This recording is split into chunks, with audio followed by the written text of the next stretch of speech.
급하게 치러지는 대선이다 보니까 후보자 검증 시간이나 정책 능력이나 파악을 하는 데는 국민들이 상당히 혼란스러울 것으로 저는 생각을 합니다. 유례 없이 이제 진행된 탄핵 과정의 연장선상에서 대선을 치르다 보니까 저희 자유한국당이 굉장히 힘든 그런 상황에서 선거를 치르고 있습니다.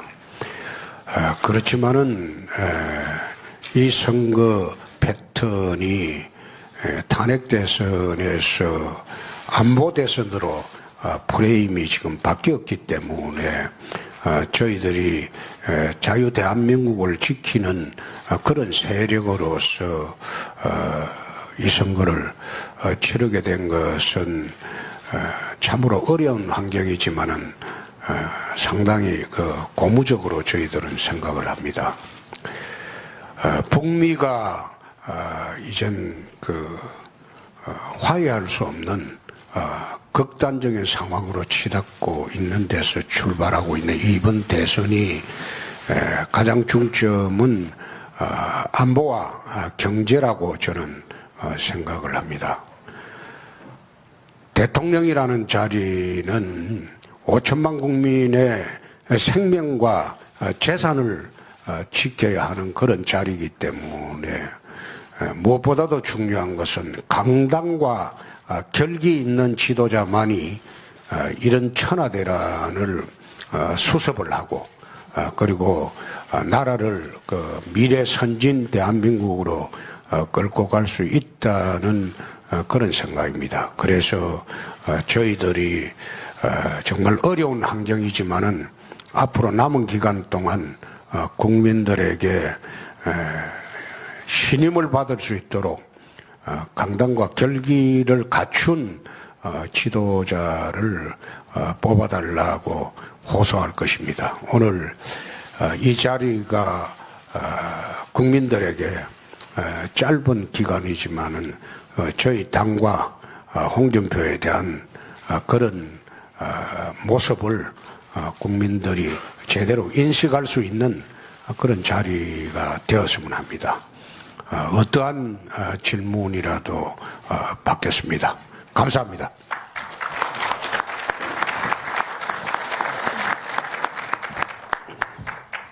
질문 드리겠습니다. 홍 후보께서는 지금 보수표 결집에 사활을 걸고 있습니다. 하지만 여론조사에서 보면 보수층 지지율에서 안철수 후보가 40% 안팎으로 홍 후보보다 훨씬 높게 나오고 있습니다. 아무래도 홍 후보의 당선 가능성이 좀 낮은 데다 보수층의 반문재인 정서가 더해진 결과로 보여집니다. 일각에서는 보수층 사이에서 사실상 후보 단일화 효과가 나타나는 거 아니냐 이런 얘기도 나옵니다.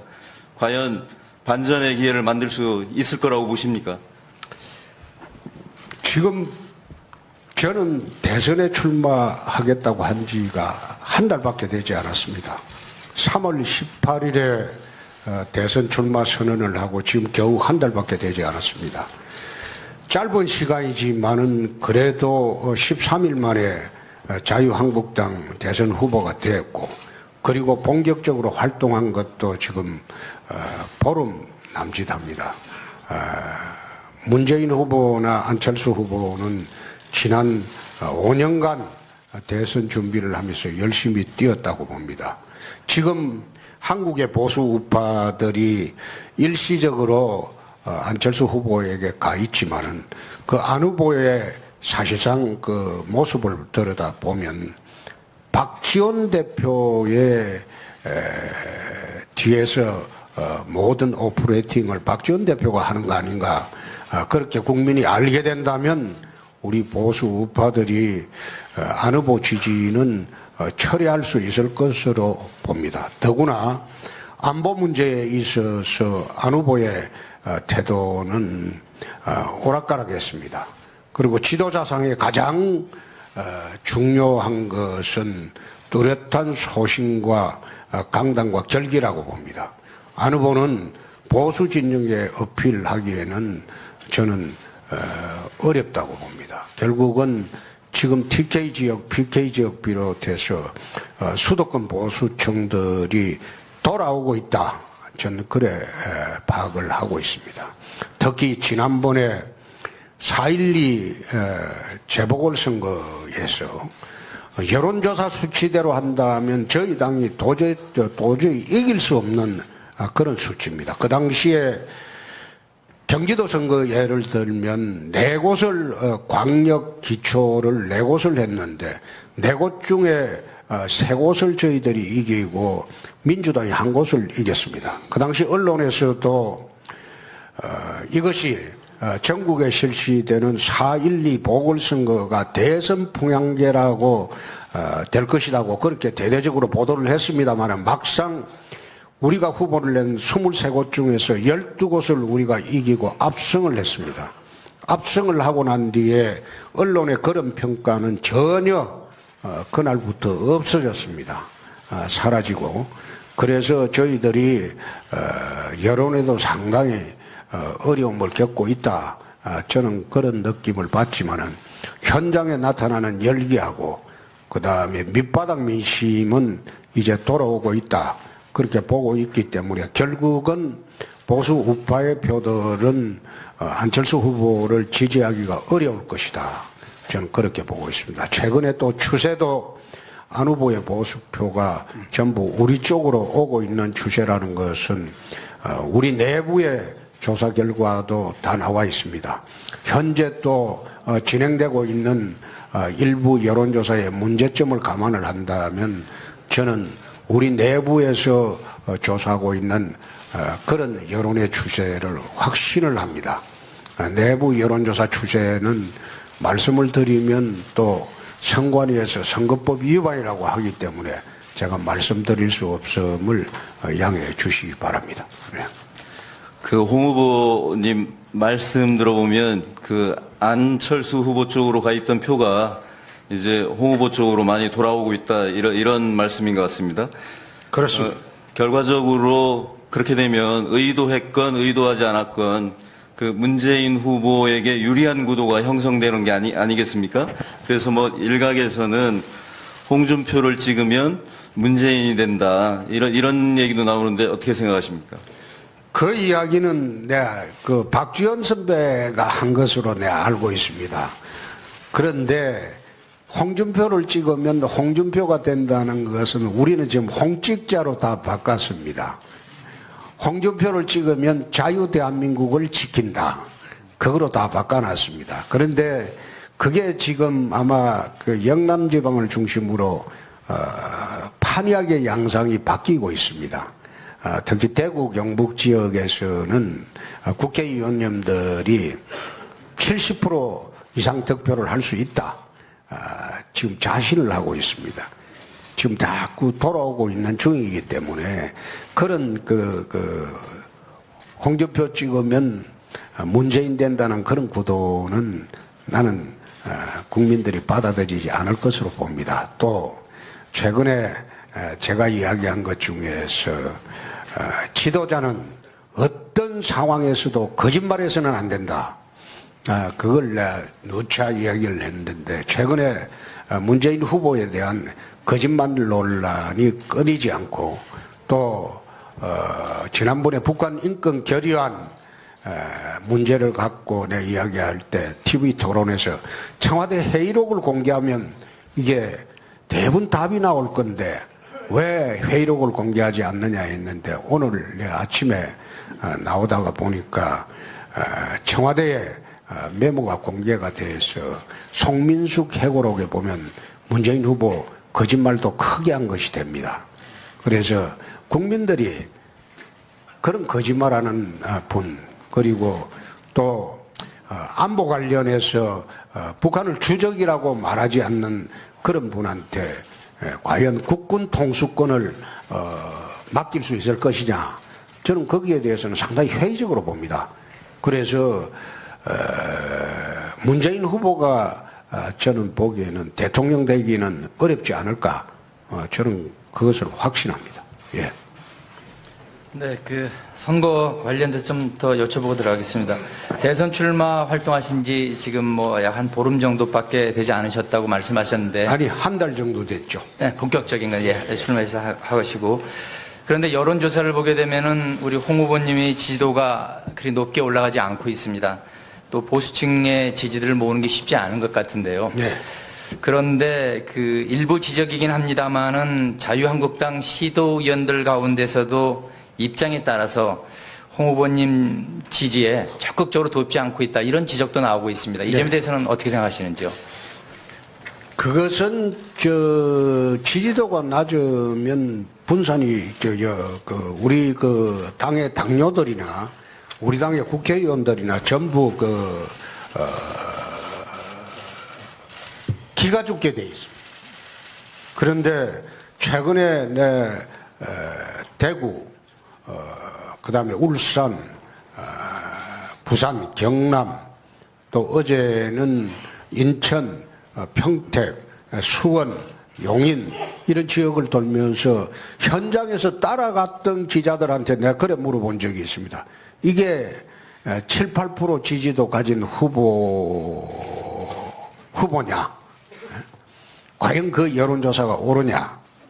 지금 여론조사는 사실상 응답률이 어떤 여론조사를 보면 27만 통을 전화했는데 1997통의 응답률, 말하자면 4.1% 가지고 하는데 96%의 국민들 의사는 도외시하고 광적인 지지계층 응답률만 가지고 여론조사라고 발표하는 것은 저는 옳지 않다는 생각입니다. 예를 들어서 2004년도 노무현 대통령 탄핵 시에 제가 동대문 의뢰 출마를 했는데 선거운동 시작 직전 이틀 전 여론조사가 제가 16%, 상대방 열린우리당 후보가 48%였습니다.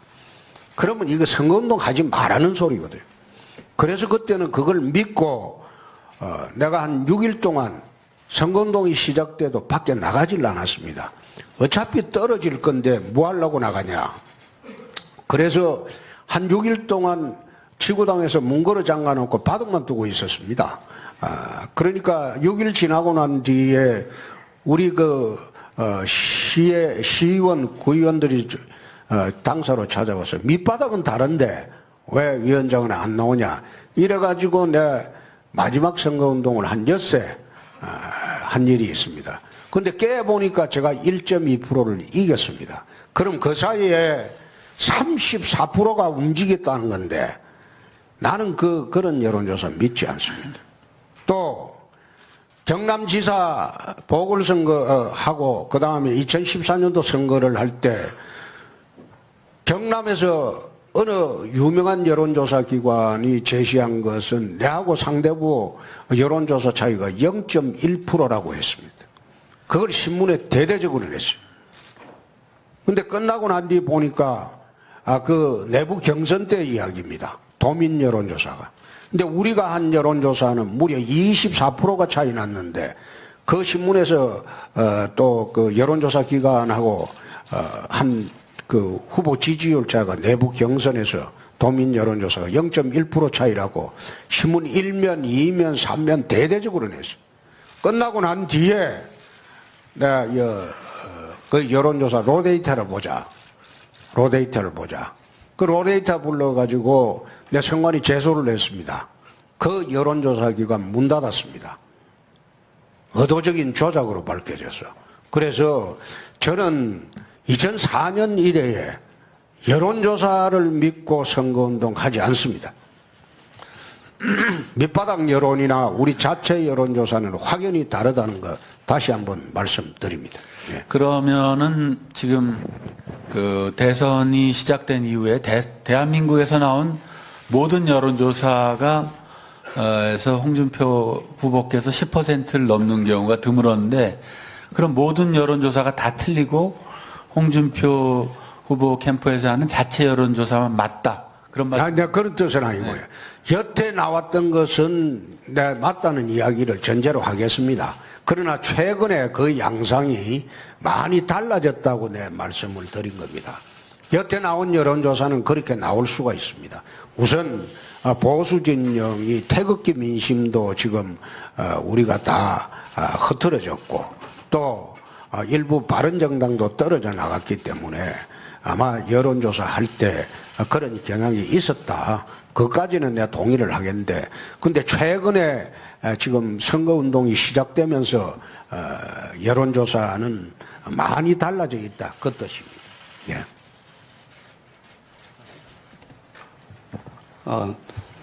그 앞에 질문이 나오긴 했습니다만 여론조사 관련해서 추가로 질문드리겠습니다. 그 내부 여론조사, 자체 여론조사 결과를 말씀하시면서 확신한다 이런 말씀을 하셨는데 공식적으로 이루어지는 그 여론조사 결과를 믿지 않으시면서 자체 여론조사 결과는 확신한다. 이게 어떤 여론조사길래 그렇게 확신을 가질 수 있는지. 그게 이번 재보선 결과를 마친 것은 우리 자체 여론조사뿐입니다. 이번 재보선에 전국에 23곳의 진행이 됐을 때 우리가 12곳을 이겼습니다. 기초는 좀 빼더라도 광역 이상 선거가 되면 그는 여론조사 결과로 따라갑니다. 광역 이상이 되면. 근데 경기도에서 그 당시에 그 여론조사 기관의 발표는 민주당 지지율이 45%고 국민당 지지율이 26%고 자유한국당 지지율이 9%였습니다. 4월 12일 기준으로. 그런데 선거를 해보니까 4곳 중에 3곳이 자유한국당이 이겼습니다. 그걸 맞춰준 것이 우리 내부 여론조사입니다. 유일하게 맞춘 겁니다. 그래서 밑바닥 민심은 틀리다. 숨은 민심이 있다. 그래 지금 확신하고 있습니다. 그 우리 4월 12일 날 재보궐선거 여론조사를 유일하게 마친 것은 우리 내부 여론조사입니다. 그 자체 여론조사 결과가 밑바닥 민심을 훑었다고 말씀하시는 건데 외부에서 볼 때는 오히려 자의적일 수 있고 편향적인 여론조사일 수 있다. 이런 오해를 충분히 할 수 있습니다. 우리 당 대표도 해보고 했지만 우리 자체 여론조사가 늘 나오는 통계가 우리한테 3에서 5%를 짜게 나옵니다. 오히려 짜게 나오는 것을 내가 쭉 봐왔습니다. 그렇기 때문에 내가 처음에 시작을 할 때와는 달리 좀 자신감을 붙는 것은 4.12 재보선 때 우리 내부 여론조사가 유일하게 맞췄다. 그래서 자신감 있게 한번 대선에 임하고 뛰고 있습니다. 예. 그래도 다수의 여론조사 결과를 보면 30%포인트 차이까지도 문재인 더불어민주당 후보와는 차이가 나는데 사실 현재로서는 당선 가능성이 그리 높아 보이지는 않습니다. 그래도 완주를 하시려는 건 일각에서는 대선 이후에 당권을 노리기 때문이다. 이런 분석도 있는 게 사실입니다. 이에 대해서는 어떻게 생각하십니까? 당권 노리고 선거 치를 만큼 그런 바보가 아닙니다. 그러면 대선 이후에 이제 현재 자유한국당은 비대위 체제인데 전대에 출마하실 생각은 없으신 건가요? 저는 대선에 이길 것으로 봅니다. 어차피 이 대선은 좌파 3명과 우파 1명의 싸움입니다. 내 처음 시작할 때 87년 대선을 한번 벤치마킹 해보자. 내가 그런 이야기를 처음 시작할 때 했습니다. 3월 18일 날 서문시장에서 출마 선언을 할 때 어차피 이 구도는 좌파 3명 대 우파 1명의 구도가 될 것이다. 다른 우파들은 결국은 자유한국당 후보한테 몰리게 될 것이다. 표가 직결하게 될 것이다. 그건 보수 우파들의 위기감의 반영일 겁니다. 그런데 지금 이 선거가 내가 87년 선거를 다시 한번 벤치마킹 해봐라. 내가 당직자들한테 그렇습니다. 그런 이야기를 합니다. 그 당시도 민주화 열풍 때문에 사실상 노태우 지지라는 말을 전혀 못할 때입니다. 밖에 나가서. 그런데 깨보니까 사당 구도에서 노태우 대통령이 됐습니다. 37% 정도로. 그래서 제가 이번 선거를 바라보면서 탄핵으로 어렵다. 정말 어렵다.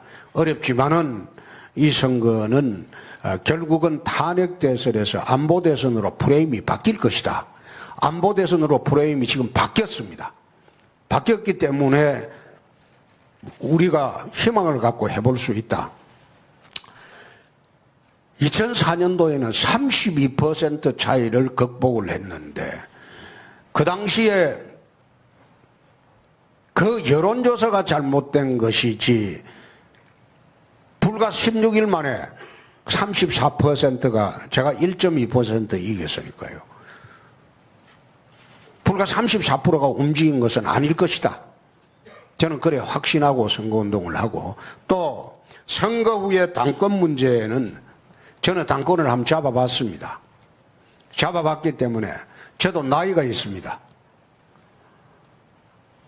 40대 41에 국회의원이 돼서 들어갔지만 22년이 지났습니다. 더 이상 추악에 당권에 매달리고 그런 짓 하지 않습니다. 대선 승리하기 위해서만 열심히 하지 그 외에는 당권에 집착한다.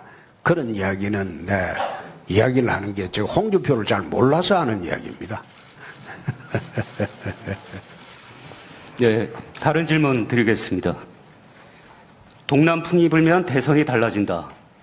우파가 지면 낙동강에 빠져 죽어야 한다. 영남 유세에서 이렇게 말씀하셨는데요. 네. 지역주의는 한국 정치가 극복해야 할 과제인데 지역주의를 오히려 부추기고 거기에 기대시려는 것 아닙니까?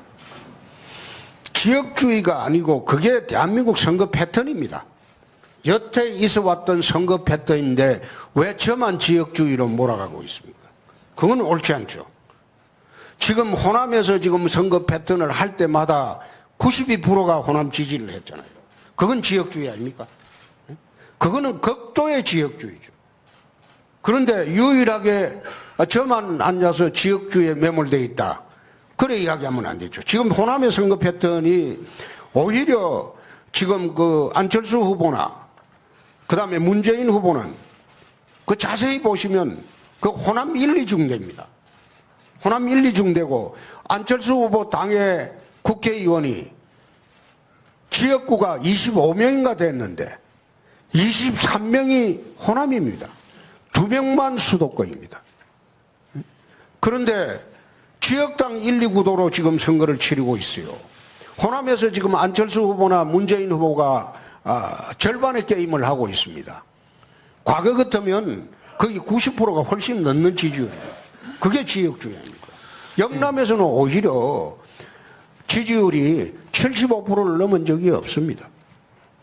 그런데 동남풍이 불면 대선 판도가 달라지죠. 수도권을 올라오고 하면. 그건 여태 있었던 선거 패턴을 이야기하는 건데 왜 저만 지역주의로 그래 매몰시키는지 모르겠습니다. 지금 안철수 후보당이나 문재인 후보당은 선거 끝나면 무조건 합칩니다.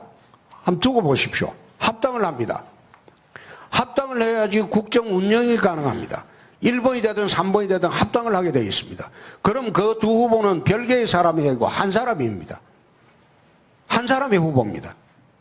그런데 우리 우파 진영에서 그걸 알게 되면 그 두 사람 중에 안철수 후보를 찍을 수 있을까요? 그건 나는 못 찍는다고 봅니다.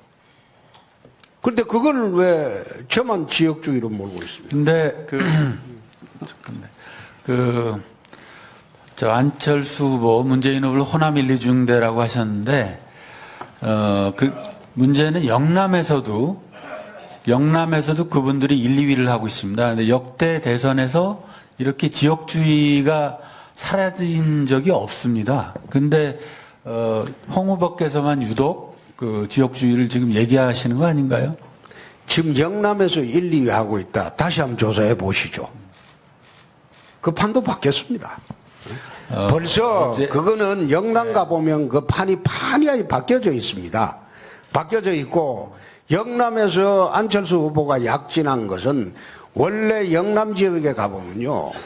김대중 대통령 있을 때도 영남 지역에 20% 이상 득표는 반드시 했습니다. 특히 노무현 후보 있을 때는 영남 지역 투표가 30%가 넘은 적이 있습니다. 전통적인 그 당시에 민주당 지지 계층들이 영남 지역에는 존재합니다. 존재하는데 영남 지역의 분들이 문재인 후보를 지지하기가 어려우니까 안철수 후보한테 일시적으로 가 있다가 지금 급속히 돌아오고 있는 중입니다. 그걸 갖다가 지금 어제 보도된 여론조사도 그렇지 않던데요? 어제 보도된 여론조사 내 안 믿습니다. 우리 여론조사는 또 따로 있으니까요.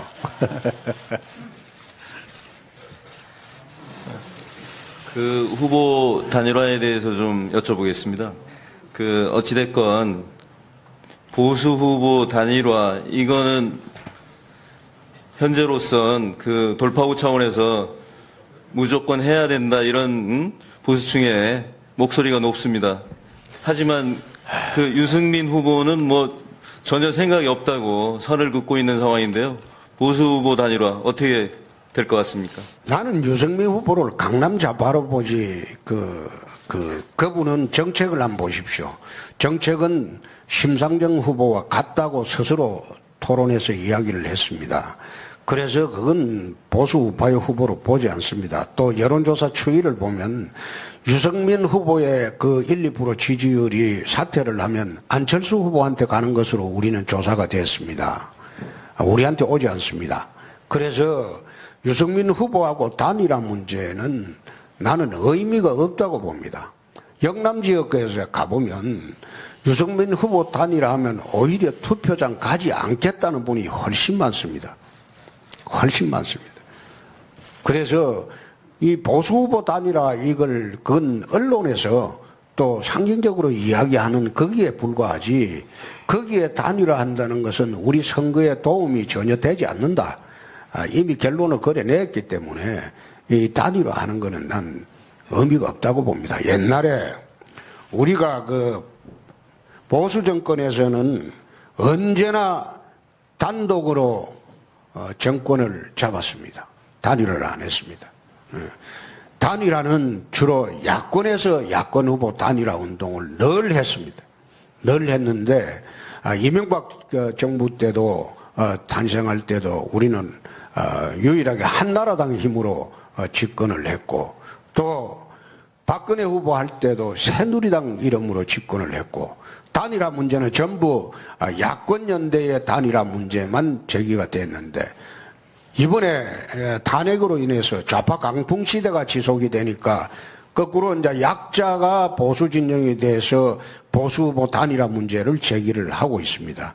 그러나 우리 보수 진영의 특히 보수 우파 진영의 분들은 결국은 투표장에 가실 때 가능성 있는 후보에게 집중 투표를 할 것으로 저는 확신을 합니다. 네. 그 유승민 후보를 강남 좌파다 이렇게 말씀하셨고요. 그리고 안철수 후보는 얼치기 좌파다 이렇게 또 규정을 하셨는데 그 최근에 안철수 후보의 모습을 보면 그렇게 뭐 좌파 모습이 잘 보이지 않고 오히려 그 보수 색깔을 많이 내는 걸로 보입니다. 그런 상황인데 혹시 안철수 후보와 연대할 가능성 뭐 이런 걸 좀 열어놓고 있습니까? 전혀 없습니다. 그런 일이 없습니다. 어느 정권을 막기 위해서 이념과 정체성이 다른 정당이 같이 한다. 그것은 정치 도의에 맞지 않다고 저는 봅니다. 자, 그럼 가정을 해서 한번 여쭙겠습니다. 선거 막판에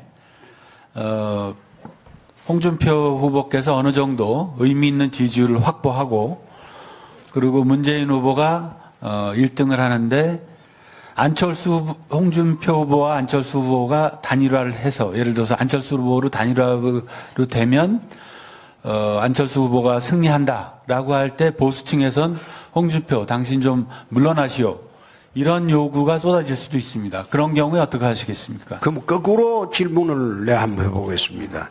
선거 막바지 가갖고 내가 안철수 후보보다 집권을 할 가능성이 있다. 문재인 후보의 대항마, 좌우 대결의 대항마가 된다. 그렇게 할 때 안철수 후보한테 물어봤습니까? 물어본 일이 없죠. 그러니까 선거라는 거는 대선은 특히 대한민국 대선은 절대 이대로 흘러가지 않습니다. 출렁입니다. 출렁일 때 그 파도를 누가 타느냐? 거기에 마지막 승부처가 있습니다. 노무현 후보가 3위 하다가 급작히 1위로 뛰어 올란 것은 그는 불과 선거 2주 전입니다. 2002년도 한번 보시죠. 지금 우리 본부장께서 묻는 그 취지는 나보고 들어가라는 건데, 그 한국 보수 적통의 후보가 들어가고, 지금 보수인지 진보인지도 모르고 좌우에 양다리 떡 걸쳐놓고, 가랭이 걸쳐놓고, 다리 걸쳐놓고 있는 그 후보한테 양보하라. 그거는 난센스죠. 그 질문 자체가. 거꾸로 안철수 후보한테 왔을 때 홍준표가 만약 세지면 양보할 용이 있는가? 그렇게 물어본 일이 있습니까? 물어보지 않았지 않습니까?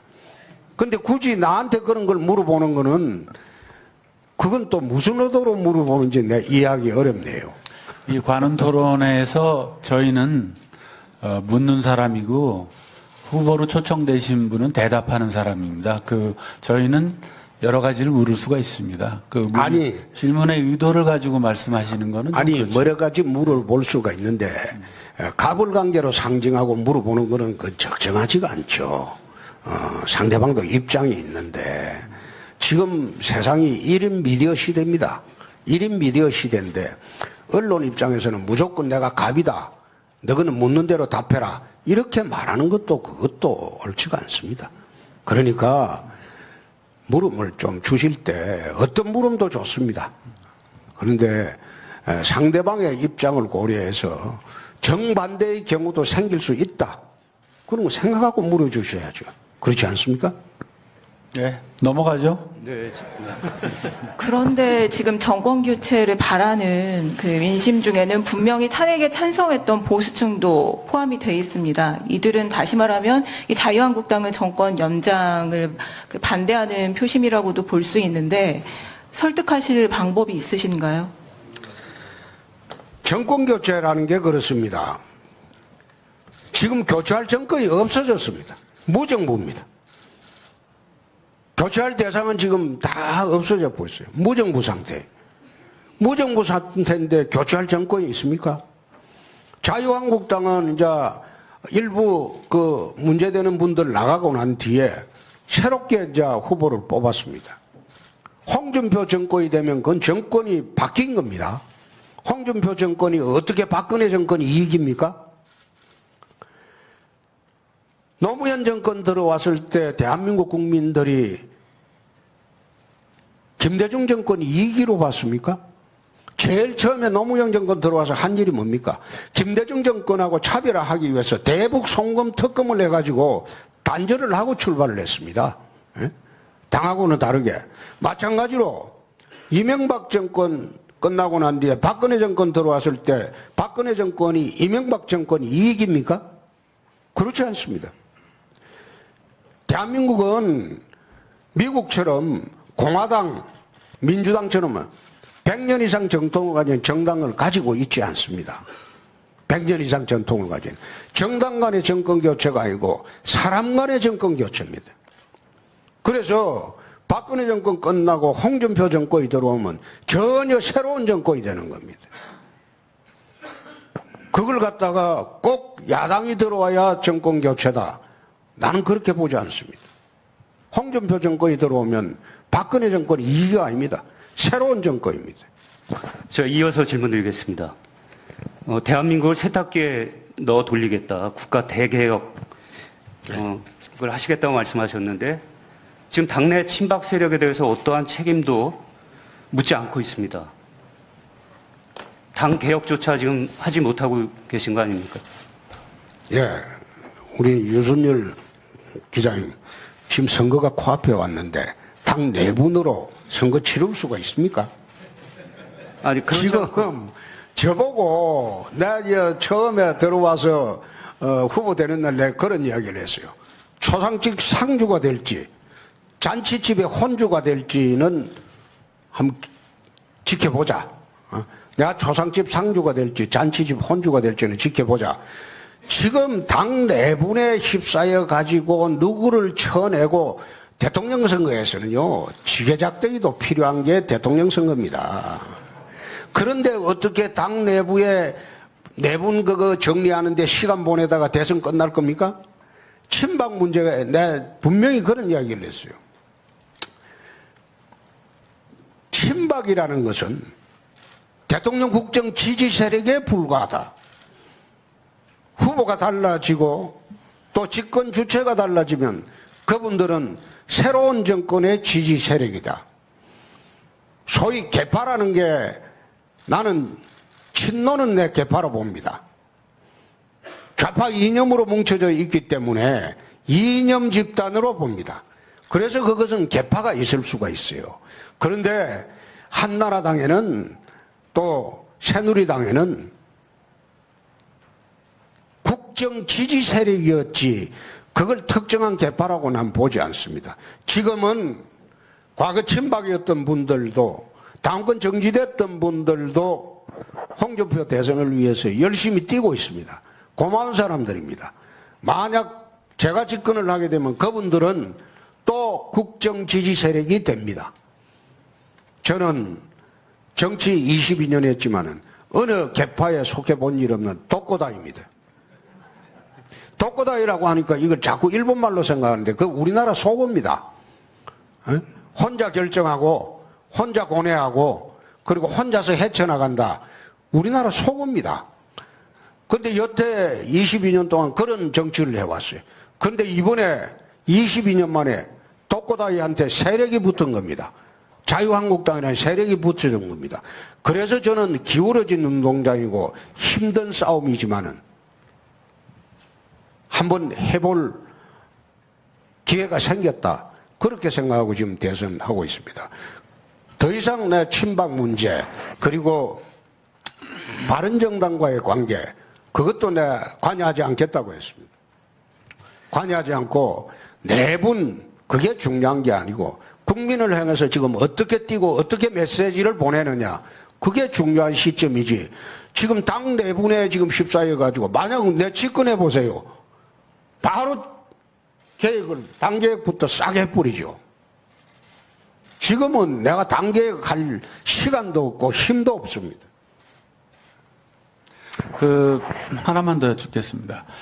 박근혜 대통령의 탄핵은 굉장히 불행한 사태죠. 불행한 사태고 지금 뭐 감옥까지 들어가 있으니까. 근데 박근혜 대통령이 탄핵에 이르게 된 거는 박근혜 대통령을 옹유했던 그 골수 친박 세력들이 잘못한 것도 분명히 있는 것인데 보수 정치가 기본적으로 책임을 지는 것인데 그러면 그 친박 세력들은 잘못이 없다.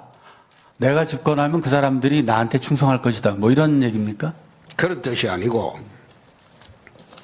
그분들은 핵심되는 분들이겠죠. 핵심되는 분들. 다른 분들이야 그냥 이제 박근혜 대통령 덕을 봐서 이제 공천 받아서 당선된 사람이고 나머지는 정말 중요한 건 핵심 세력들이겠죠. 그 핵심 세력들은 사실상 정치적으로 박근혜 대통령하고 같이 탄핵이 됐습니다. 정치적으로 움직이기가 어려워요. 그 핵심 세력들은 우리가 정치적으로 같이 탄핵이 됐습니다. 그래서 이번 선거 전면에 못 나올 겁니다. 선거 전면에 내세우지도 않습니다. 그분들이 스스로 뛰어다니면서 홍준표 선거운동을 하는 것은 변론으로 하고 나머지 제가 선거운동의 전면에 내세우지는 않습니다. 네. 원론적인 질문 하나 더 드리겠습니다. 후보님은 이념적으로 보수를 지향하는 정치인입니다. 그렇지만 한국 사회에서 보수 진보의 기준은 모호한 구석이 적지 않습니다. 후보님이 생각하시는 보수는 어떤 것입니까? 아울러 지난 9년, 10년 보수 정권은 보수 가치를 제대로 지키고 실천했다고 보십니까? 보수 진보의 그 갈림길이라고 하기보다는 좌파우파의 갈림길이죠. 좌파우파의 갈림길을 저는 그 우파는 자유를 중점적으로 가치를 두는 집단으로 생각을 하고 좌파는 평등을 그 중점적 가치로 두는 집단으로 그렇게 봅니다. 그렇기 때문에 자유주의를 최상의 가치로 두고 있는 보수 우파 진영하고 평등을 최우선 가치로 두고 있는 진보 좌파 진영하고 구분의 기준은 나는 자유와 평등으로 봅니다. 그러나 한국 사회가 아직 선진국으로 가기도 어렵고 그래서 아직까지도 보수 우파의 자유주의를 기초로 해서 대한민국이 형성되어야 한다고 봅니다. 1960년도 초에 아시아에 두 가지 큰 사건이 있었습니다. 하나는 박정희 장군이 쿠데타를 해서 집권을 했고 그 다음에 또 하나는 버마, 미얀마의 내위인이 집권을 했습니다. 같이 집권을 해서 내위인은 국가체제를 국가사회주의로 갔습니다. 그리고 박정희 장군은 대한민국에 집권을 해서 자본주의 체제로 갔습니다.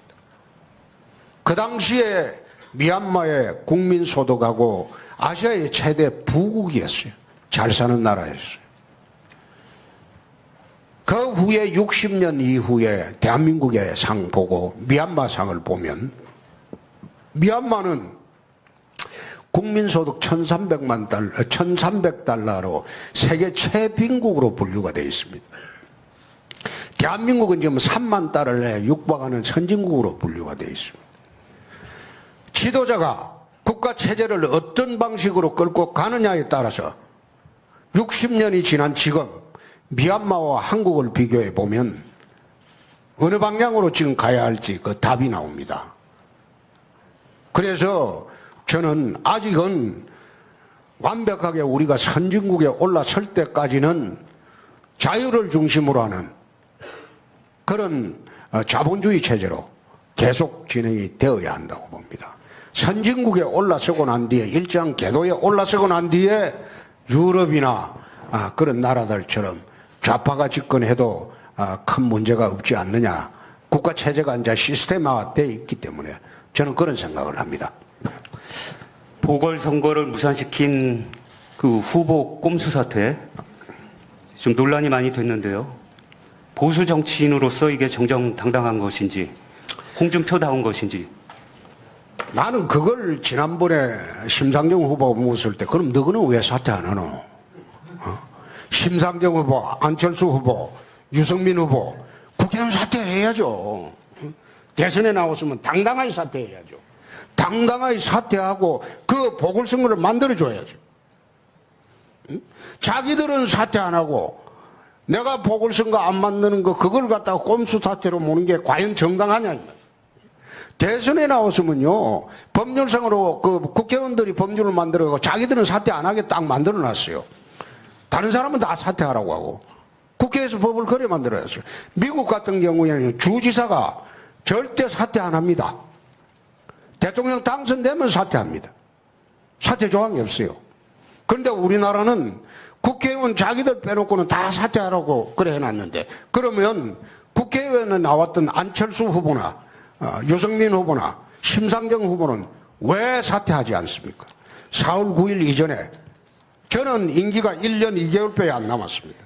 근데 이분들은 3년 가까이 남아 있습니다. 그러면 3년 가까이 남은 걸 보궐선거를 만들어줘야지 참정권 침해가 아닌 거 아닙니까? 근데 그 사람들은 사퇴 안 하고 왜 유독 저만 몰아붙이는지 또 이 보궐선거를 하려면 선거비용이 170억이 들어요. 참고로 안철수 후보는 사퇴했죠. 아니 그것도 4월 9일 이전에 사퇴해야죠. 보궐선거를 만들려면. 그렇지 않습니까? 대통령 후보 선거하고 같이 하도록 해야죠. 근데 이제 와서 자기도 보궐선거 없애려고 사퇴한 거 아닙니까? 그 보궐선거 언제 합니까? 내년에 하잖아요. 응? 그러니까 그럼 1년 몇 개월 동안 그 노원에 국회의원이 없어요. 그거는 책임 안 집니까? 그건 꼼수 사퇴 아닙니까? 오히려 그게 잘못된 거죠. 제가 보궐선거를 없앤 것은 불과 1년 2개월 하는 도지사직을 그걸 맡기려면 선거 비용이 170억 정도 든다고 해요. 그럼 도지사 나가려고 시장 군수들이 줄사퇴하려고 기다리는 사람이 있습니다. 한 3명이 있었어요. 그럼 이 사람들도 사퇴하면 시장 군수 선거가 또 생깁니다. 그 시장 군수 하려고 또 도의원들이 사퇴를 해요. 그거 들어가려고. 제가 하나 사퇴하면 이게 이번에는 묘하게 줄사퇴를 하게 되어 있습니다. 그렇게 되면 선거 비용이 300억 이상 듭니다. 제가 도지사 선거, 도지사를 4년 4개월 맡으면서 내가 행정개혁, 재정개혁만으로 경남도 1조 4천억의 빚을 3년 6개월 만에 싹 갚았어요. 대한민국 사상 처음으로 빚 하나 없는 광역자치단체가 됐습니다. 금년부터 흑자도정을 합니다. 법률을 지금 바꿨어요. 흑자도정 규정이 없어가지고. 행자부에서 금년 2월에 법률 바꿨어요. 경상남도 때문에. 그러면 흑자 도정을 다 이루 빚 다 그 땅 한 평 안 팔고 내부 계획만으로 그 빚을 다 갚아줘 놓고 나오는데 내가 나가면서 그럼 300억을 그거는 지방비가 들어야 돼요. 국회의원 보선은 나라가 빚을 그 보선 비용을 댑니다. 그러나 지방선거 비용은 도에서 돈을 대야 돼요. 그럼 내가 이걸 나가면서 내가 이 3년 6개월 동안 고생해서 빚을 제로로 만들었는데 도민들 세금을 300억을 이걸 쏟아붓게 하는 게 옳으냐. 그래서 내가 열흘간 대선 선거운동을 못하는 한이 있어도 내가 이거 300억 이거 도민세금 헛되이 쓸 수 없다. 내가 선거운동 못하고 불이익 받겠다. 받지만은 이거는 사태는 보궐선거 없애는 것이 옳다. 또 보궐선거 없애기 위해서 출마 선언하기 전에 내년 7월까지 후임지사가 뽑힐 때까지 중요 정책은 미리 다 결정을 해놓고 나왔습니다. 그렇기 때문에 경상남도에 새롭게 정할 중요 정책이 아무것도 없습니다. 미리 다 정해놓고 행정부지사로 하여금 직무대행으로 하면 현상유지만 할 수 있게 다 해놓고 나왔습니다. 그래 나왔는데 자기들은 대통령 선거 떨어지면 국회의원 다시 해먹으려고 그래 하면서 어떻게 그 취지로 한 그걸 갖다 꼼수 사태 이래 비난을 합니까? 근데 이해하기 어렵습니다. 다른 질문 드리겠습니다. 예. 막말 또 다소 가벼운 언행 보수로서 품격이 없다 이런 지적이 계속 나오는데요. 거기에 대한 입장은 어떠십니까? 내가 막말한 거 한번 대보십시오. 어떤 말을 막말한 뭐 여러 가지 있죠. 뭐 아니, 말씀하세요. 죽자 시리즈 뭐 예를 예? 들면 죽자 시리즈라고 들어. 그러면 이수진 장군이 생적사 사적생 그것도 막말이네. 뭐 이수진 장군이 생적사 사적생 뭐 그 이야기한 것도 죽자는 이야기 아닙니까? 그것도 막말이네. 노무현 대통령 자살했다. 그 팩트지 않았습니까? 그걸 갖다가 참 제가 이런 말을 했으면 막말 시비가 안 났을 거예요. 서거하셨다. 그 말했으면 절대 막말이라고 안 했을 거예요. 그래서 그 뒤로부터 내가 그 막말이라고 하도 그러길래 죽자. 아니 그게 왜 막말입니까? 이수신 장군 말씀하신 것도 막말이고 저는 뭐 말만 하면 시비를 걸어요 또. 아니 뭐 저기 유승민 후보한테 뭐 이정이 보는 것 같다. 또 심상정 후보에게 어차피 안 될 후보. 공개석상에서 이렇게 말씀하시는 건 이제 막말로 비춰지는 거죠. 나도 수없는 막말 들었습니다. 그날 뭐라고 했습니까? 파렴치하다 이런 소리 안 했습니까? 꼼수 사태 가지고 자기는 사퇴도 안 하고 에? 자기는 뻔뻔스럽게 내가 그래도 내가 막말이라고 이야기 안 했습니다. 그리고 이정희 같다. 내가 보기엔 이정희 같아요 하는 짓이. 그거 아마 동의하는 국민들 굉장히 많습니다. 그래 다음부터는 내가 이정희라고 이야기 안 하고 또 할 말이 따로 있습니다. 자꾸 나한테 그 찍고 대들면 내가 할 말이 좀 있습니다. 그럼 다음에는 이정희를 보면 이정희라는 말은 막말 아니죠. 내 막말한 거 있으면 그 유승열 기자. 그러니까 후보님의 그런 언행이 장점도 저는 있다고 생각을 하는데 이 대통령으로서 대통령이 되신 다음에도 혹시 그런 옛날에 사실 막말이면 노무현 대통령께서 제일 심했죠. 대통령 짓 못해 먹겠다. 그다음에 노무현 대통령 계실 때 막말이 얼마나 많았습니까? 보수는 저거는 어떻게 무슨 짓을 해도 보수 뭐 어떻다.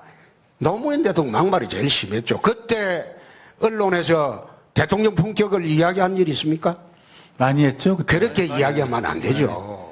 그때 그런 식으로 매도를 하면 안 되고, 어떻게 보면 가장 전달하기 쉬운 서민의, 소위 말하자면 평균적인 시중의 말로 이야기하는 거를, 그걸 막말로 매도를 하고, 난 대통령이 되면 위선을 안 부리겠습니다. 위선 부리고 어떻게 가식적인 말하고, 난 그런 거는 살아보지 않았습니다. 지도자한테 중요한 것은 그것이 아니고 거짓말해서는 안 된다는 겁니다. 거짓말하는 지도자가 정말 이거는 문제가 되는 닉슨 같은 지도자지.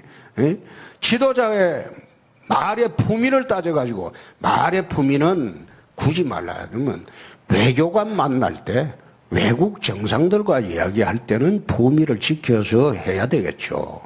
그러나 국민들한테 이야기할 때는 평균적인 언어로 쉬운 말로 그렇게 이야기하지, 그걸 갖다가 아주 국민들한테 고담 준론을 이야기하는 것은 저는 아니라고 봅니다. 그래서 내가 유순열 기자님 충고를 깊이 새겨듣고 집권하면 내가 조심하겠습니다.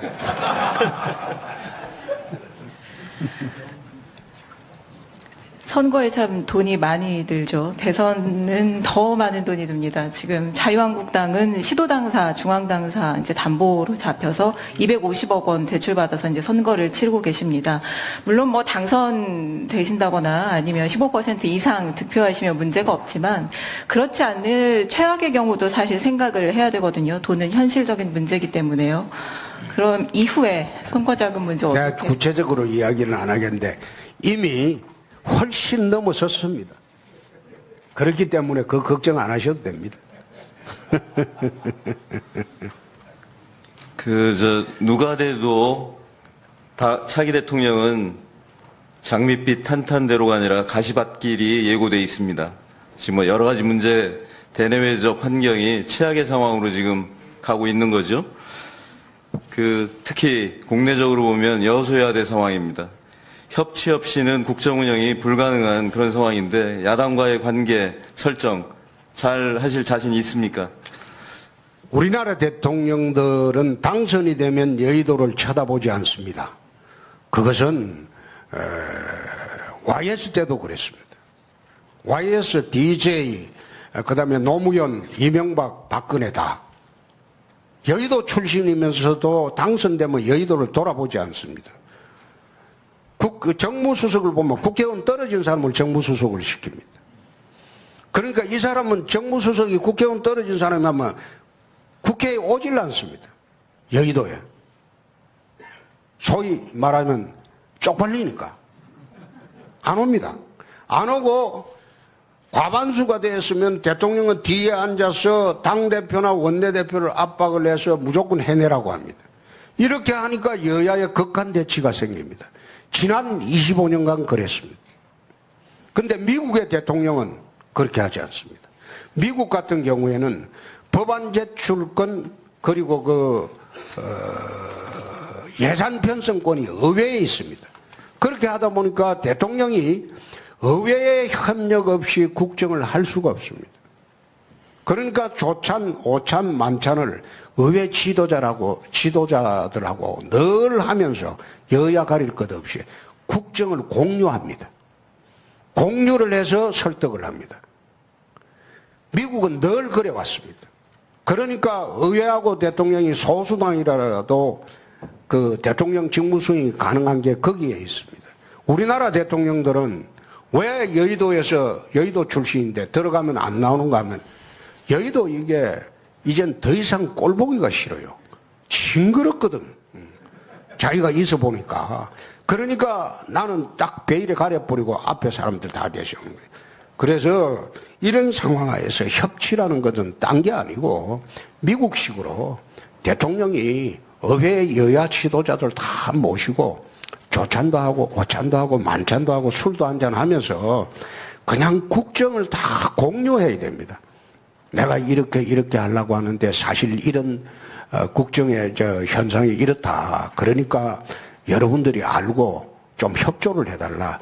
이렇게 국정 협조를 하면서 국정을 공유하는 자세가 되어 있으면 아무리 극렬한 야당 반대하는 분도 그렇게 대통령이 나오면 절대 나는 반대 못하리라고 봅니다. 그래서 저희들이 집권을 하면 협치라는 말 그거 가지고 자리나 하나 묶이죠. 결국은 자리나 하나 묶기 그게 중요한 게 아니고 물론 정무장관은 야당으로 해야 옳겠죠.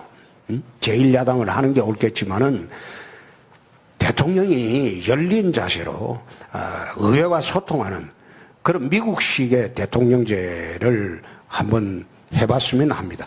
네. 새 정부는 준비할 시간이 없습니다. 당선되면 곧바로 취임해야 됩니다. 그러면은 어느 정도 대선 과정에서 섀도우 캐비닛이나 이런 게 준비가 돼 있어야 됩니다. 그렇지 않으면은 상당 기간 시일이 소요될 수 있고요. 박근혜 정부만 해도 조각에 50여 일이 걸렸습니다. 인수위 준비 기간 2달이 있었음에도 그렇게 많이 걸린 겁니다.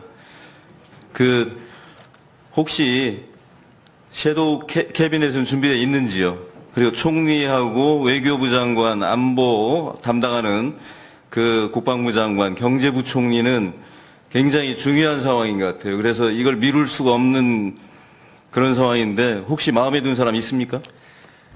경남지사 보궐선거를 2012년 12월 20일 날 19일 날 하고 20일 날 바로 내가 경남지사로 취임을 했습니다. 취임하고 사흘 만에 도정 파악을 다 했습니다. 보고를 싹 다 듣고 그리고 일주일 만에 도정을 안정시킨 경험이 있습니다. 대통령직 인수를 하면 내 일주일 만에 국정 파악할 자신이 있습니다. 제가 그래도 국회에 있을 때 한 10여 개 상임위원회를 돌아다녔습니다. 외교, 통일, 국방, 정보, 법사, 행자, 그 다음에 기획재정, 정치, 경제, 사회, 문화 모든 국정을 사선을 하면서 다른 의원들과 달리 내 국토해양만 못 가봤어요. 그거는 좀 고물이 생기는 상임위라서 그런지 하도 경쟁이 치열해서 그 외에는 내 상임위를 거의 다 돌아다니 봤습니다. 국정을 다 봤습니다. 원내대표, 당대표 하면서 나라 일 다 봤습니다. 경남지사 하면서 지방선거, 지방행정조직 다 해봤습니다. 지방행정도. 그렇기 때문에 대통령이 되면 일주일 내 국정 파악할 자신이 있습니다. 그리고 한 달 내에 내각 세팅시킬 자신이 있습니다. 혹시 마음에 두고 있는 사람은 없습니까? 저는 마음에 두고 있는 사람이 있긴 하지만 지금 우리 당 지지율이 좀 약하기 때문에 그걸 이야기하면 그 사람이 잘 안 옵니다. 그래서 어느 정도 막바지 가서 집권 가능성이 보일 때 섀도우 캐비닛도 발표할 수 있도록 할 겁니다. 박근혜 전 대통령이 기소되면서 당원권이 지금 정지가 되어 있는데요. 후보님은 성완종 리스트로 재판을 받고 있습니다. 같은 원칙으로 당원권 정지 상태여야 하는 것이 아닌지, 또 대법원에서 파기환송되면 임기 후에 감옥 가겠다 이렇게 말씀하셨는데 그게 아니라 대통령 직무 수행 자체가 불가능해지는 게 아닌지요? 그건 법을 몰라서 하는 소리입니다. 제 사건은 내가 하도 그것과 물고 늘어지기에 내가 세탁기 들어갔다 나왔다. 내가 가만히 보니까 다음에 들어갈 차례가 누군지는 대강 알겠다. 내가 그 이야기도 했는데 대법원은 법률심입니다. 내 사건 판결문 보면 법률적 쟁점이 하나도 없습니다. 검찰이 주장하는 모든 법률적 쟁점은 다 받아들였습니다. 그래서 법률적으로는 법률적 판단이 할 사항 자체가 없습니다. 내가 그래도 법률가 출신입니다. 두 번째, 0.1%의 가능성도 없지만은 파기환송이 되면 대통령 재임 기간 중에 재판받으러 갈 일이 있는 게 아니고 재판이 정지됩니다. 그리고 내가 끝나고 난 뒤에 0.1% 가능성 없지만 대통령도 잘못하면 감옥 가야죠. 지금 이미 가 있는 사람도 있고. 근데 그런 거 가지고 시비 거는 거 내 옳지 않다는 생각입니다.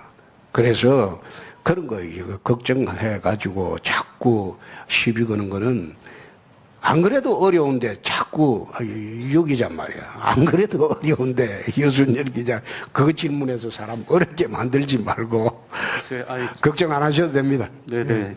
누군가는 꼭 해야 될 질문이고 피해가실 수 없는 질문이라고 생각하고요. 더 덧붙여서 네. 이제 막 박 전 대통령 기소된 터에 굉장히 이른 얘기입니다만 형이 확정되고 난 뒤에 분명히 사면 여론이 나올 거란 말이죠. 사면에 대한 입장은 어떠십니까? 내가 그런 이야기를 했습니다. 내가 집권하면 공정한 재판을 받도록 하겠다. 공정한 재판을 받도록 하겠다. 그 이야기는 한 적이 있습니다. 그리고 내가 집권을 하면 탄핵의 진실도 한번 밝혀보겠다. 그 이야기를 한 일이 있습니다. 사면이라는 것은 재판이 확정되고 난 뒤의 이야기입니다. 유죄가. 무죄가 될지도 모르는 상황에서 사면은 한다는 것은 그는 오히려 박근혜 대통령에 대한 모독이라고 생각합니다. 그건 유죄를 전제로 하는 이야기니까. 그건 나중의 이야기고 내가 두 가지를 이야기했습니다. 내가 집권하면 공정한 재판을 받도록 하겠다. 그리고 탄핵의 진실을 한번 밝혀보겠다.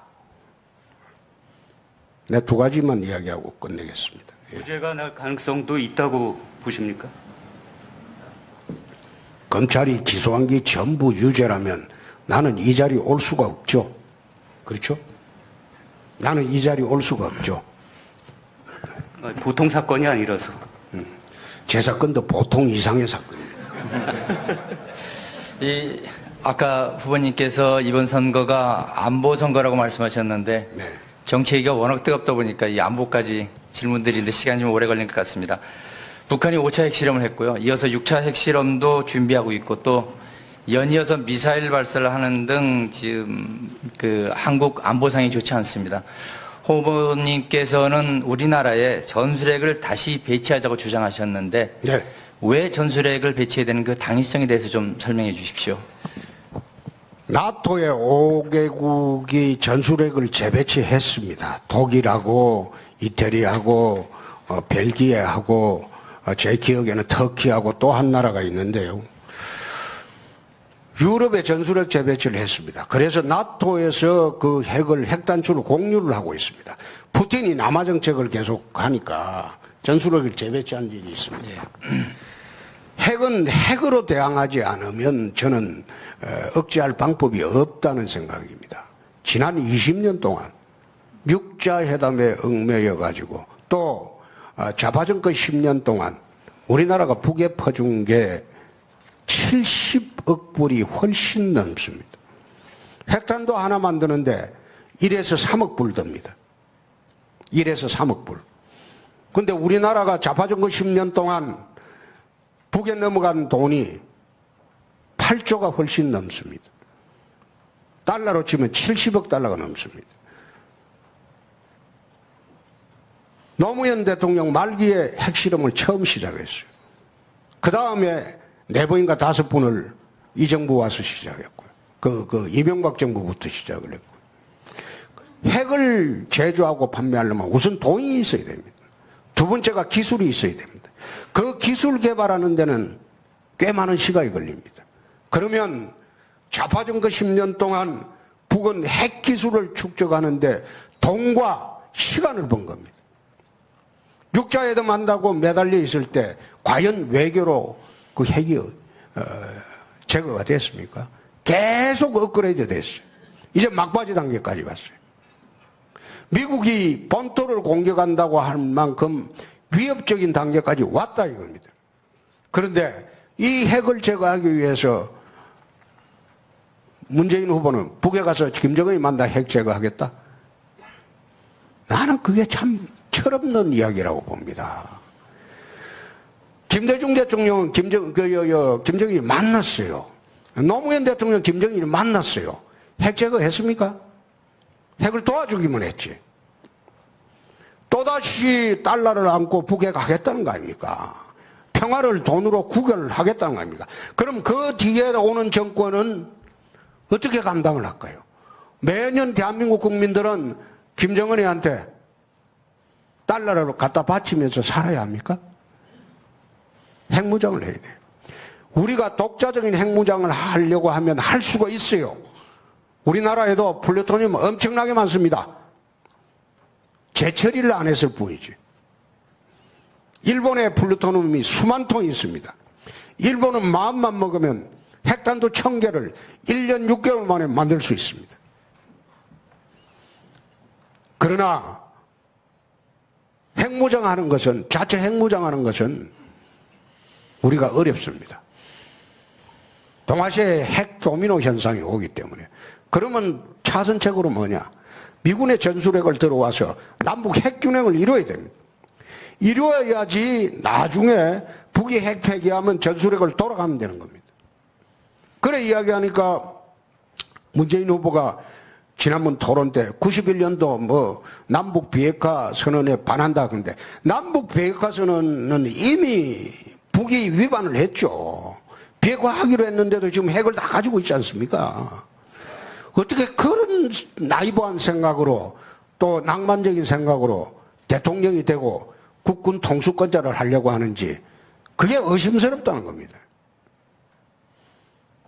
그래서 전술핵 재배치는 미국하고 협상을 해서 우리가 들어와야지 되고 또 북의 특수 11군단에 대응하는 그런 해병특전사령부를 창설을 해서 북의 20만의 특수정예 부대를 부술 수 있는 그런 정예 강군을 만들어야 됩니다. 힘의 우위를 통한 무장평화정책으로 가지 않고는 대한민국은 김정은의 핵공갈에 늘 불안하게 떨면서 달러를 갖다 바쳐야 됩니다. 예, 북한의 도발을 막기 위해서 힘의 균형, 핵의 균형 이렇게 말씀해 주셨습니다. 상당 부분 공감 가는 부분도 있고요. 그런데 답변에서 말씀하실 때도 우려하셨지만은 일본의 핵무장을 빌미를 줄 수 있던 우려도 있고 또 중국에서 또 강하게 이 한국의 전술핵 배치에 대해서는 반대할 것으로 예상되는데 이 문제에 대해서는 또 어떻게 생각하시는지요? 일본 오키나와 지역에 핵이 다 철수가 됐죠. 지금은 됐는데 중국의 반대, 일본의 반대, 특히 일본의 반대는 안 하리라고 봅니다. 일본은 안 하리라고 보고 일본은 그 미일 상호 방위 조약에 따라서 일본을 침공하면 미국이 자동 개입을 합니다. 전쟁에. 미일 상위 방위 조약에 따라서. 그러나 한미 상위 방위 조약에는 자동 개입 조항이 없습니다. 침공을 하면 의회 동의를 얻어야 돼. 의회 동의를 얻어서 이제 우리나라 이제 전쟁에 참여를 할 수 있습니다. 근데 미국은 일본 관계는 일본의 완벽한 핵 우산 체제에 들어가 있습니다. 들어가 있기 때문에 굳이 일본은 현재 핵무장할 필요가 없죠. 그런데 우리나라는 한국의 핵 우산하에 들어가 있기는 하지만은 한미 상호 방위 조약상 아주 미흡합니다.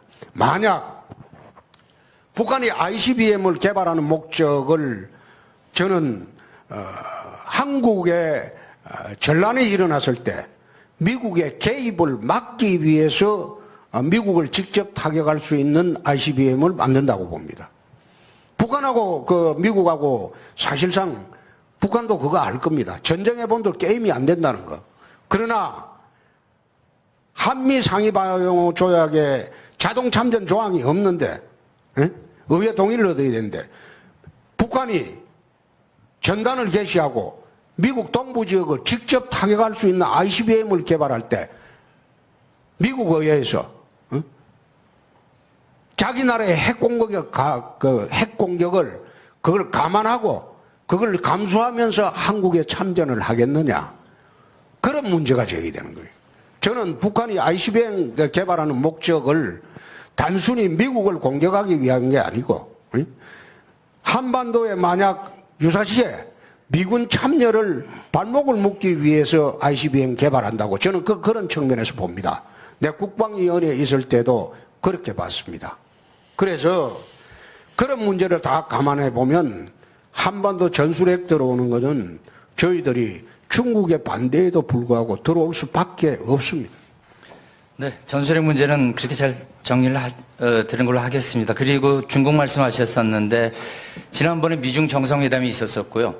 그 자리에서 시진핑 주석이 한국은 사실상 중국이 일부였다라는 말을 트럼프 대통령이 했습니다.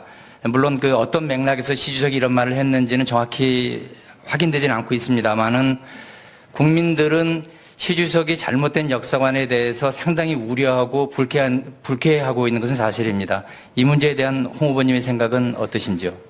이것은 주얼레 씨가 그 중국 지도자 할 때 한 발언하고는 정면 배치되는 발언입니다. 그때는 주얼레 그 당시에 이제 그분은 한국 발해 고구려 이걸 전부 독립성을 인정을 했는데 시 주석이 어떤 연유로 이런 발언을 했는지는 모르나 우리가 집권하게 되면 이 문제는 강력히 인식을 바꿔야 할 것으로 봅니다. 네. 한일 그 양국 간 현안 중 하나가 이제 위안부 합의 문제인데 이미 이제 뒷거래다. 그래서 파기 가능성 언급을 하셨는데 조약이라고 뭐 볼 수는 없지만 파기를 할 경우에 일본의 반발은 이제 예상이 가능한데 어떻게 해결을 하실 겁니까? 제가 마이니치 신문하고 인터뷰를 최근에 한 일이 있습니다. 윌 스트리트 저널지하고도 내가 인터뷰를 최근에 한 일이 있습니다. 이틀 전에 했는데 그런데 인터뷰를 하면서 우스갯소리로 물어봤어요. 7% 후보한테 뭘 마이니치가 오고 윌 스트리트 저널이 오냐. 7% 후보인데 올 필요가 없지 않느냐. 내가 우스갯소리로 물어보고 했는데 마이니치 신문한테는 내가 그런 이야기를 했어요. 딴 거는 모르지만은 위안부 문제는 한국 정신사의 문제다. 한국민의 정신사의 문제이기 때문에 이건 합의 대상이 아니다. 우리가 기억해야 할 아픈 역사지. 나치의 제노사이드에 비견하는 그런 잘못이다. 그렇기 때문에 이거 합의한 거는 그것도 10억 gen에 합의하고 하는 거는 이거는 정말로 잘못된 것이다. 일본에서 종군 위안부를 어떻게 취급하고 있느냐. 일각에서는 매춘부라고까지 비난하지 않았느냐. 그래 해놓고 어떻게 이걸 갖다가 없었던 것으로 그런 식으로 돈으로 합의하냐. 이거는 조약도 아니고 공동선언에 불과하기 때문에 이건 파기하고 없었던 것으로 하겠다. 내가 마이니치 신문에 그래 이야기를 했습니다. 그리고 아베가 군국주의로 가는 것은 아시아 평화를 위해서 옳지 않다. 그런 이야기를 했습니다. 연관되어 있는 게 이제 위안부 소녀상 문제인데요. 그 이전을 일본에선 바라고 있고 외교부가 이 문제 어떻게 해결해야 된다고 보십니까? 그 우리 땅입니다. 우리 땅에 어디에 두든 그걸 일본 정부가 정하는 건 아니죠. 우리 땅에 지금 해놓은 걸 갖다가 이전하라. 그 용에 자기들이 위안부에 대해서 말을 그래 안 해야죠.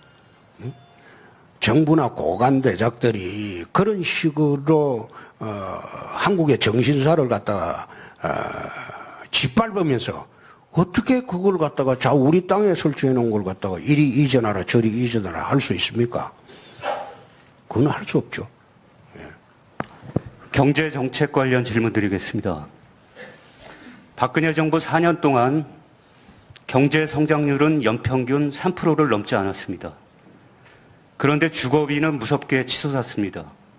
서울 지역 아파트 전셋값의 경우 4년 새 30% 뛰었습니다. 빚내서 집 사라 부동산 중심 단기 부양책의 결과입니다. 후보님은 부동산 정책, 주거 정책을 어떻게 끌고 가시겠습니까? 우선 대한민국 경제가 왜 성장이 더디냐? 청년 일자리가 왜 절벽이냐? 그것부터 내 설명하고 주택정책 이야기를 하겠습니다. 대한민국에 나는 3대 적폐 세력이 있다고 봅니다. 그 첫째가 종북 세력입니다. 그 둘째가 강성기족 노조들입니다. 주로 민주노총입니다. 그 셋째가 정교조입니다. 정교조를 통해서 초중고등학교 학생들에게 어릴 때부터 좌파 이념, 친북 사상을 심어주고 있습니다. 그러다 보니까 한국 사회의 종북 세력들이 활개를 치게 되었습니다. 또 강성기족노조 근로자의 3%밖에 되지 않은 이 강성기족노조들이 정치에 개입하고 걸핏하면 광화문에서 파업 시위를 하고 촛불 들고 이 바람에 한국 기업들이 해외로 다 나가고 있습니다. 이 경제지 기자들이 있으면 한번 해외로 나간 기업들 전부 한번 보십시오. 내가 어젠가 아ren가 신문 보니까 중소기업도 6조 4천억을 해외 투자를 했어요. 지금 대기업 중에서 국내 생산력, 해외 생산력의 차이가 지금 역전이 됐어요. 4대 6으로. 해외 생산력이 훨씬 많아졌습니다. 대기업의 입장에서는 손해가 없어요. 그래서 돈 잘 벌어갖고 가져오면 되니까. 그러나 그것 때문에 국내 일자리가 자꾸 줄어드는 겁니다. 새로 생기지가 않고. 청년들이 일자리 절벽된 게 나는 강성기족 노조 때문이라고 생각합니다. 이 노조들이 그렇게 폐악을 부리니까 기업들이 투자를 안 해요. 예를 하나 들어볼게요. 내가 경남지사를 할 때 하동에 갈사만이라고 매립지가 있습니다. 어느 자동차 회사에 50만 대 정산한다는 발표를 듣고 그 자동차 회사에 우리 갈사만에 들어오세요. 싸게 주겠습니다. 50만 대 정산하는데 오세요. 2, 3일 후에 답이 왔는데 노조 때문에 못 하겠다. 그러고 난 뒤에 사흘 후에 중국에서 정산한다고 발표가 났어요. 결국은 이게 뭐냐. 강성기족 노조들의 자기들의 특권, 세습, 고용세습도 하지 않습니까? 고용세습도 하고, 연봉이 내가 듣기로는 도지사 연봉하고 비슷해요, 평균 연봉이. 어느 노조의 평균 연봉이, 근로자들의 평균 연봉이 내 도지사 연봉하고 같더라고. 이런 세상에 매년 스트라이크를.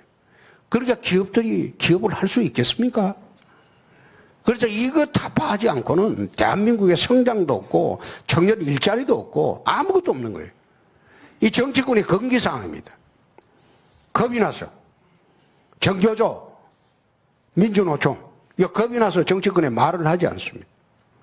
내가 경남지사 할 때 진주 어려운 폐업을 둘러싸고 민주노총과 3년간 싸웠습니다. 이겼습니다.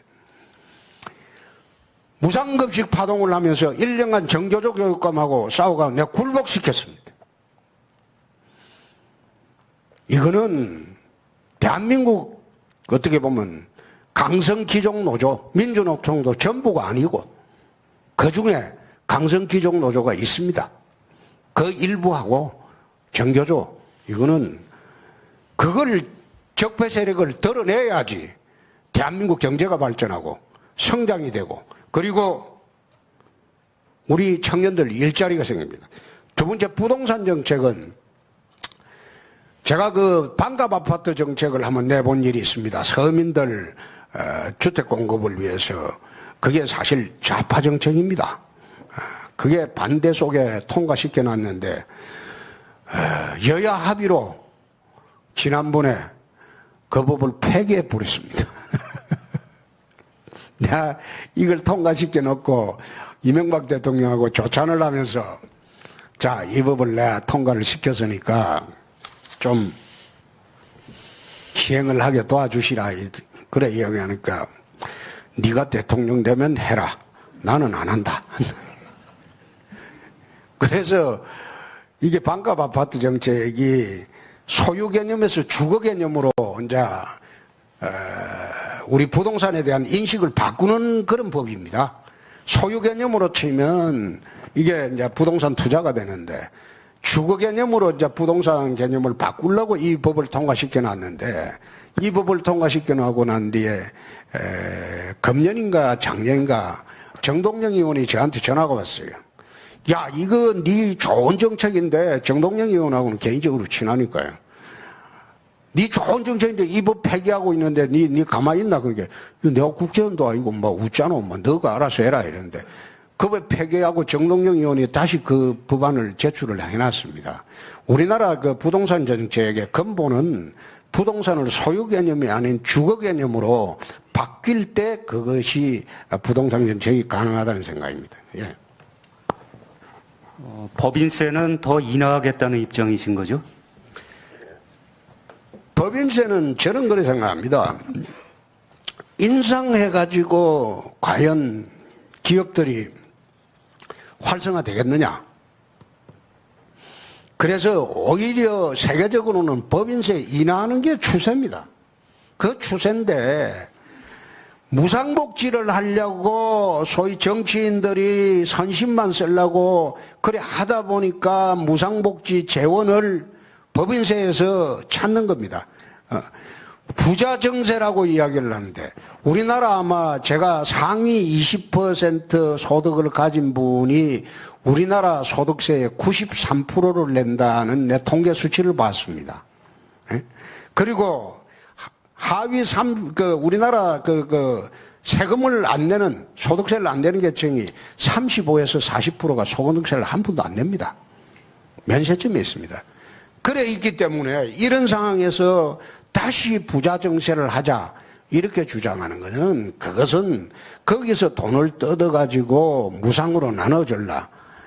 옛날에 내가 좋은 말로는 로빈 훗 방식이라고 그랬어요. 로빈 훗 정책이다.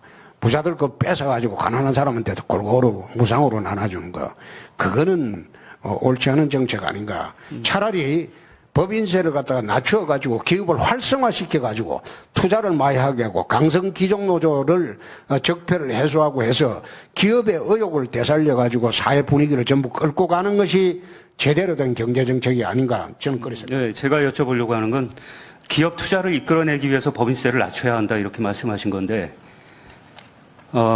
우리 그 실효세율, 법인세 실효세율은 굉장히 낮습니다. OECD 평균에 한참 못 미치고 거의 최저 수준이고요.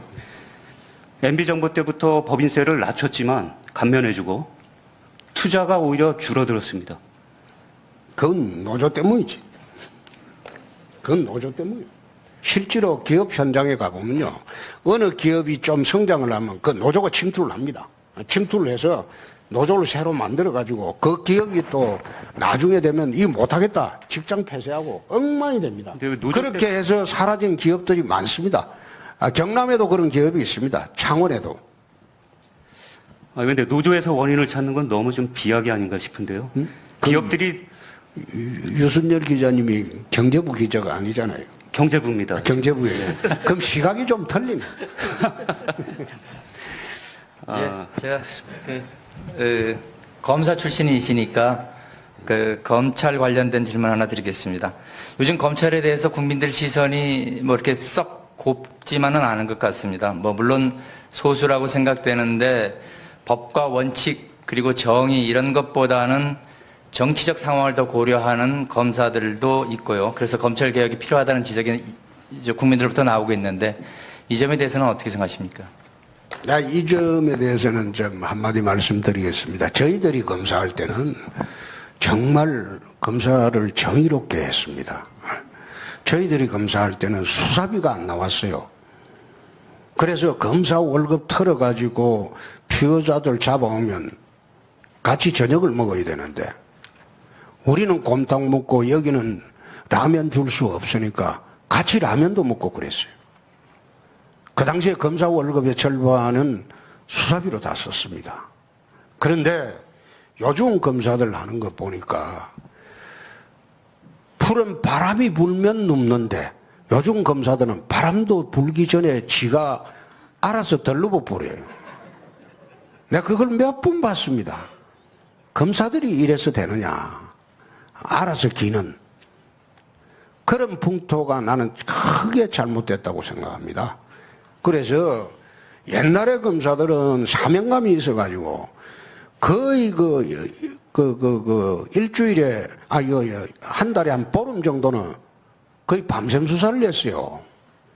요즘 검사들은 내 쳐다보니까 셀러리맨 월급 받으러 왔다 갔다 하고 대접 받으러 왔다 갔다 하고 밖에 나서 대접 받기를 원하고 그러니까 그랜저 검사가 생기고 벤처 여검사가 생기고 법조비리의 원흉이 되고 그렇게 되고 있습니다. 그래서 내가 참 제가 검사할 때는 하고 올 때하고는 하도 달라서 이거 참 안타깝다고 생각이 되는데 그래서 내가 검찰 개혁의 일환으로 이제 경찰도 어느 정도 능력이 수사 수준이 검사만큼 올라왔으니까 같이 영장 청구권을 줘가지고 검사가 경찰 감시하고 경찰이 또 검사 감시하고 상호 감시 체제를 만들자.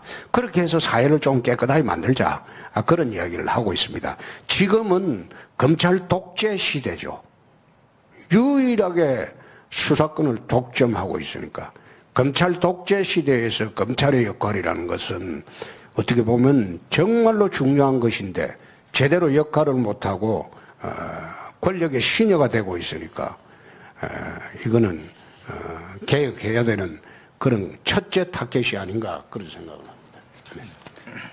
그 본인 스스로 독고다이 아까 말씀하셨죠? 독고다이다 이렇게 말씀하셨는데 독고다이는 혼자 결정하고 다소 독선적인 이미지를 상징하는 그런 말인 것 같습니다. 그래서 그 국민통합형 지도자로는 부적절한 거 아니냐 이런 얘기도 나오는데 어떻게 생각하십니까? 독선적이라기보다도 제가 이제 결정을 할 때는 주위의 참모들 의견을 다 듣습니다. 전부 듣고 난 뒤에 결정을 하는 것이지 혼자 결정하는 것은 아니라는 거 우선 말씀을 드리고 두 번째 나라의 대통령이 되려면 대한민국의 가장 똑똑한 사람들이 대통령 참모로 다 들어옵니다. 그 참모들 의견 듣고 결정을 하고 집행을 해야지 대통령이 혼자서 어떻게 만기 칠람을 할 수 있습니까? 만기 칠람하려고 하다가 문제가 커진 게 최근의 사태 아닙니까? 그 박근혜 전 대통령의 실패는 결국 불통의 결과였다. 이런 분석이 많습니다. 그렇다고 해서 박근혜 대통령이 정치인들을 만나지 않은 건 아닙니다. 여야 리더들을 많이 만났죠. 하지만 대화가 제대로 되지 않았습니다. 홍 후보께서는 강한 대통령을 강조하십니다. 그래서 혹시 그런 강한 스타일 때문에 자주 모시겠다고 했는데 만나서 소통이 안 되는 거 아닌지 우려하는 목소리도 있을 것 같습니다.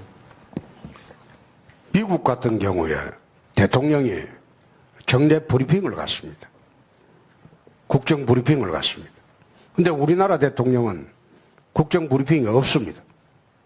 기자회견도 서로 짜고 요거 묻고 요거 답한다. 이거 물으면 이런 답한다.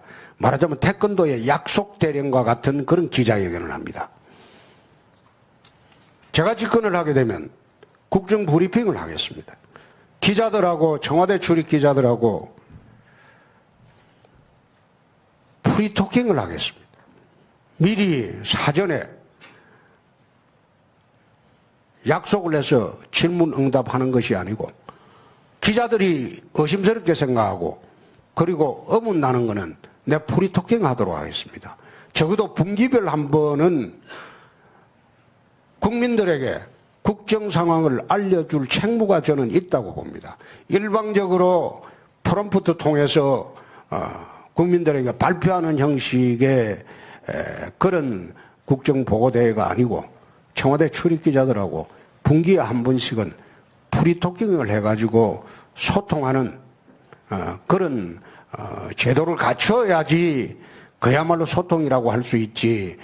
노무현 대통령 시절에 국민과 소통한다고 방송국에 와가지고 딱 사람들 초청해놓고 질문 찝어가지고 니는 무슨 질문해라, 니는 무슨 질문해라 그래가지고 방송국에 와서 1시간, 2시간 하고 난 뒤에 국민과 소통했다.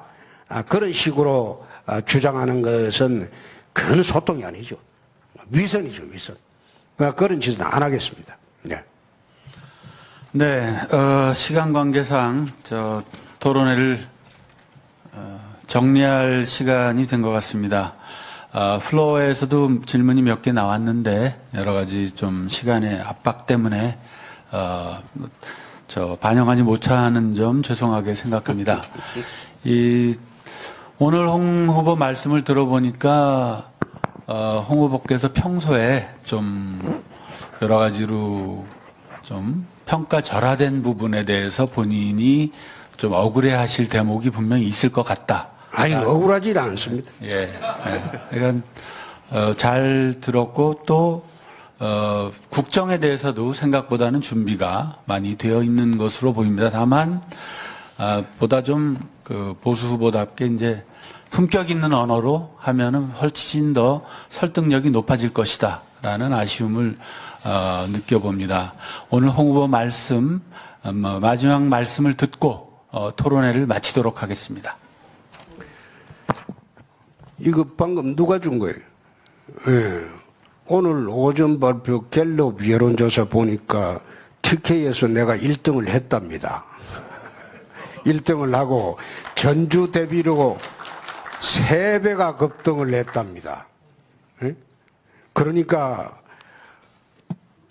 지금은 이제 현장의 민심이 다르다는 것이 조금 있어 보면 다르다는 것을 저는 알게 되리라고 봅니다. 제가 이 무너진 정당을 인수를 해가지고